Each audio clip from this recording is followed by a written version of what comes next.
Have you ever had that feeling, that real urge to get a handle on your finances? Oh, definitely. Like really master them, not just manage day to day, but build a life that's, genuinely rich with freedom and choice. Yeah, I think most people feel that, but then they look around. Exactly. And you see this mountain of advice, right? Books, articles, gurus. It's It's just a flood. Yeah, it feels like a tidal wave That's sometimes. totally overwhelming. You could get stuck before you even figure out where to start. It's a really common thing. I mean, the noise in the financial world, it can be pretty deafening, makes it hard to find the actual signal, the stuff that works. Spot on. And that's exactly why we're doing this deep dive. We're aiming to cut through all that noise. Mm-hmm. We're pulling some serious wisdom, mainly from The Simple Path to Wealth by J.L. Collins. Great A book. fantastic resource. But also weaving in insights from, other really key thinkers in this space. Right. We've sort of synthesized a whole stack of sources. Yeah, our mission here is simple. Extract those really powerful, life-changing nuggets. Mm-hmm. Give you a clear, actionable kind of shortcut, if you will, to understanding how to build real, lasting wealth and freedom. And it's not just about the money itself, is it? Not at all. That's the key point. It's about what that money actually buys. Yeah. Time, peace of mind, Yeah. the freedom to actually chase your purpose. Couldn't agree more. We've really tried to distill the essence from these acclaimed financial minds. Get past the basics to what's truly impactful. Ready to share that? Okay, let's dive in. Let's unpack the absolute cornerstone, the foundation of financial freedom. Right. And it sounds almost too simple, maybe. Spend less than you earn. Deceptively simple. Yeah. But it's not just some catchy phrase, is it? It's a fundamental truth. Wealth isn't really about how much you make. Nope. It's about how much you keep, your savings rate. That gap between income and expenses, that's where wealth is actually built, Yeah. dollar by dollar. It really is the foundation. Everything else rests on it. And frankly, it's where a lot of people trip up. And what's fascinating here is, well, the discipline it takes. It's not passive. You have to know where every dollar is going, make intentional choices. Right. Control. Exactly. And the second you build that foundation, boom, it's under threat from debt, especially that interest-bearing kind. Ah, yes. The big one. Collins and others, they're really clear. Avoid debt that charges interest. Like, seriously avoid it. Credit cards, car loans, that kind of thing. Because it just eats away at that gap you're trying to build. Completely undoes it. The bigger picture here is control, right? Like Dave Ramsey says, the borrower is slave to the lender. You lose control. That's a powerful way to put it. Now, the nuance is, not all debt is necessarily bad. There's strategic debt, maybe for an asset that appreciates, like a carefully considered home. Okay, so there's a distinction. A big one. But consumer debt, that's the kinger for wealth building. It just drains your resources. Right. So, okay, let's say you've got that spending gap sorted. Yeah. You're avoiding the bad debt. What's next? This is where it gets really interesting for a lot of people. Yeah. Investing, but with a twist. Simplicity. It's not about complexity. It's about keeping it dead simple. Which runs counter to a lot of the industry noise, doesn't it? Totally. J.L. Collins, the whole Bogleheads community, they're all about low-cost index funds. Mm-hmm. Simple, diversified. Collins loves VTSAX, the Vanguard Total Stock Market Index Fund. Basically, you own a tiny piece of, like, the entire U.S. stock market. By the haystack, not the needle. Exactly. Warren Buffett, John Bogle himself. Yeah. They all essentially say, look, you probably can't beat the market consistently long-term, so just buy the market. Buy it all. And this is critical. Yeah. Do it with funds that have super, super low fees. Because every tiny bit you save on fees. It compounds massively. Over decades, it's a huge difference. That's a point that can't be stressed enough. So that raises a really important question then. If it's that simple and effective, why do so many people try to do the opposite? That's the million-dollar question, isn't it? I mean, why try timing the market or picking individual stocks? When all the evidence points the other way. Exactly. Look, the truth is, you can't reliably predict market swings. Nobody can consistently. But what you can do is ride the market's general upward trend over the long haul. Just stay invested. Stay invested. Start early, even if it's small amounts. Invest consistently. That's the core idea. You know, the psychology of money calls compounding the eighth wonder of the world for a reason. It really is magical when you see it work over time. And the data backs it up. Mm-hmm. One simple, diversified index fund often outperforms like 95% of those fancy, expensive, actively managed mutual funds. Wow, 95%. It's staggering. And the side benefit, clarity. Peace of mind. You're not stressing about picking the right stock or the right time to jump in or out. Yeah, you avoid all that noise. Totally. Forget day trading, forget chasing the latest crypto hype, forget trying to be a stock-picking genius. It's about getting rich slow, not fast. Patience, not genius. That's it. Wealth is built by patience and discipline, not some flash of brilliance. Okay, so you're saving diligently, investing simply. What's the actual end goal here? What are we working towards? Financial independence, that's the big prize. Right, the FIRE movement talks about this a lot. Financial independence, retire early. Though the retire early part is optional, really. It is. The core concept is reaching a point where your investments generate enough income to cover your living expenses. So work becomes a choice, not a necessity. Collins is huge on this, sees it as the ultimate freedom. Yeah, the goal, practically speaking, is having enough invested capital so you can just live off the returns, the growth, the dividends, whatever it throws off. Is there a rule of thumb for that? Like, how much is enough? There is a common guideline, yeah. Yeah. Based on historical studies, it's often cited as needing 25 times your annual expenses saved and invested. 25 times. Okay. So if you spend, say, $40,000 a year, your target FI number would be around $1 million. 25 times 40K. Got it. And reaching that, or even just getting close, that changes things, doesn't it? Oh, fundamentally. This leads directly to the concept of, well, some people call it FU money. Uh-huh. Yeah, I've heard that term. It sounds a bit crass, maybe, but the idea is powerful. It means having enough savings, enough cushion, that you're not desperate. You're not forced into situations you don't want to be in. It buys you options. Exactly. Freedom. Control over your life. It gives you the power to say no to a terrible job, a toxic boss, a risky deal, anything that compromises your well-being or values. Because you don't need it. Precisely. Like the book Financial Freedom puts it so well, money buys time. Time is life. That's what this is ultimately about.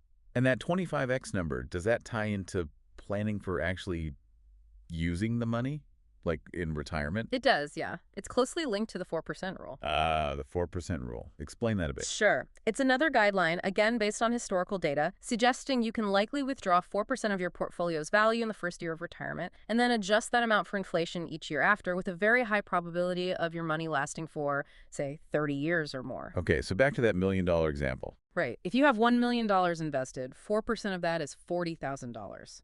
So if your annual expenses are $40K, the 4% rule suggests you could likely live off your portfolio. It provides a concrete target and a withdrawal strategy. Makes it feel more real. It really does. But again, the key is that FI, financial independence, it's about having the choice.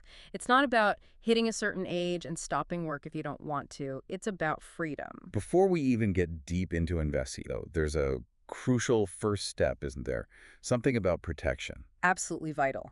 Protect yourself first, before you invest a dime, really. And that mean? Your emergency fund. Having cash set aside. Liquid, safe cash. What are we talking? The general consensus across these sources is typically 3 to 6 months worth of essential living expenses. 3 to 6 months. Okay, that sounds like a fair bit. It can take time to build up, for sure, but it's non-negotiable. This isn't just about finances, it's psychological security. Peace of mind again. Huge peace of mind. Yeah. Because life happens, right? Yeah. Job loss, medical bill, car breaks down. Always something. Always something. And having that cash buffer means those emergencies don't become catastrophes. They don't force you into high-interest debt. They don't force you to sell investments at the wrong time. It stops a small problem from snowballing. Exactly. Cash equals security. It prevents derailment. Okay, good point. Now, staying on this practical track, what about things to actively avoid? Common mistakes or pitfalls? Oh, there are definitely some big ones. If we connect this to the bigger picture, avoiding errors is almost as important as taking the right steps. Like what? Well, one that comes up a lot is being wary of financial advisors who charge high fees, especially percentage-based fees on your assets, or ones that aren't transparent. How do you know the fees are too high? Collins has this brilliant, simple test. He says, if you can't explain it simply, like maybe to a 10-year-old, then don't invest in it. That applies to the advice and the products too. I love that. Keep it simple. Yeah. Complexity often benefits the seller, not the buyer. For most people, the sources strongly suggest that low-cost robo-advisors or just doing it yourself, the DIY route with those simple index funds we talked about, is often way better. More effective, less costly. Usually, yes. You keep more of your money working for you. Another practical step that gets mentioned a lot, automation. Oh, huge. This is a game changer for consistency. The idea is to remove emotion, remove the need for constant decision making. Make it automatic. Make it automatic. Set up those transfers, paycheck comes in, boom, money goes straight to savings, straight to your investment account before you can even think about spending it. Like paying yourself first, but automated. Exactly. Ramit Sethi in I Will Teach You to Be Rich is massive on this. It just builds the habit without requiring willpower every single time. Your wealth grows almost in the background. Pretty much, until you check your balance and get a pleasant surprise. Okay, here's a challenge, though. You get a raise, you start making more money. Yeah. How do you stop yourself from just spending more? Ugh. Lifestyle creep, the silent wealth killer. It's so easy to fall into, right? New income means new car, bigger house, fancier dinners. It's incredibly tempting. But this raises a really important question. How do you combat it? The key insight, especially from books like The Millionaire Next Door, is that real wealth is often invisible. What do you mean invisible? Most actual millionaires, the research shows, aren't driving Lamborghinis and wearing Rolexes. They're often frugal. They live well below their means. They prioritize saving and investing over flashing cash. So the advice is, Every time your income increases, resist the urge to upgrade your lifestyle immediately. Instead, upgrade your savings rate. increase the percentage you save and invest. Exactly. Put that extra money to work building assets, not buying more stuff. It's about living like a millionaire builds wealth, focusing on assets, not trying to look like one by accumulating liabilities. Which brings us to that rich dad, poor dad concept, assets versus liabilities. Such a fundamental distinction. Assets put money in your pocket. Think dividend stocks, rental properties, index funds growing over time. And liabilities. Liabilities take money out of your pocket, that fancy car payment, the credit card debt from expensive gadgets or meals. Even a primary home, while having benefits, has costs that take money out. A financed car is almost always a liability. Understanding that difference is key to where your money goes. Absolutely fundamental. Focus on acquiring assets. Shifting gears slightly, what about earning potential itself? Is that part of the equation? Oh, massively. Especially early on. Your biggest initial asset, it's probably your career, your ability to earn an income. So invest in yourself. Invest in yourself first, absolutely. Focus on increasing your income, develop new skills, aim for promotions, maybe explore a side hustle that you enjoy and that pays. And the crucial part, Channel that extra income primarily into your investments. Don't let lifestyle creep eat it all up. Fuel your investment engine, not just your consumption. Rich Dad, Poor Dad had that line, right? Work to learn, not just to earn. Exactly. Focus on gaining skills and experiences that increase your long-term value and earning potential, which then fuels your path to financial independence. Now, what if someone listening is thinking, okay, this sounds great, but I don't earn that much. Do you need to be rich to even start this? Absolutely not. And what's fascinating here is the unanimity on this point across the sources. You do not need to be rich to start investing. That's really important. Crucial. Anyone, literally anyone earning even, say, $20 a day has something they could potentially invest, even small amounts. Because time is the magic ingredient. Time is far more important than the starting amount. Time allows compounding to do its work. So the message is clear. Start where you are. Start now. Don't wait until you think you have enough money. Just get started. Get started. Consistency beats amount, especially early on. So bringing this all together, Yeah. what's the ultimate point of all this financial management, this investing? It comes back to what we said at the start, really. Money is ultimately a tool. It's not the end goal itself. Don't just obsess over the numbers in the account. Right. Don't get lost in just accumulating for accumulation's sake. Use money strategically to build a better life. Use it to buy back your time, to create peace of mind, to pursue your purpose, not just more stuff. There's that book, Your Money or Your Life, that really digs into this, right? Mm. Aligning spending with values. Deeply. It's a powerful exercise. Really examining if your spending actually reflects what you claim to value most in life. Is your money truly serving the life you want, or is it just disappearing on things that don't matter long term? Making your financial life align with your life goals. That's the highest level, I think. So if we were to summarize that core wealth mindset that emerges from all these sources, what would be the key principles? Okay, let's distill it, I'd say. Be intentional with every single dollar. Know where it's going. Right. Embrace delaying gratification. Understand the power of waiting for bigger rewards. Mm-hmm. Value your time, your life energy more than money itself. See money as a tool to get more time, not the other way around. Track your net worth regularly. Not obsessively, but know your financial position and watch it grow. It's motivating. Yeah. And finally, never stop learning.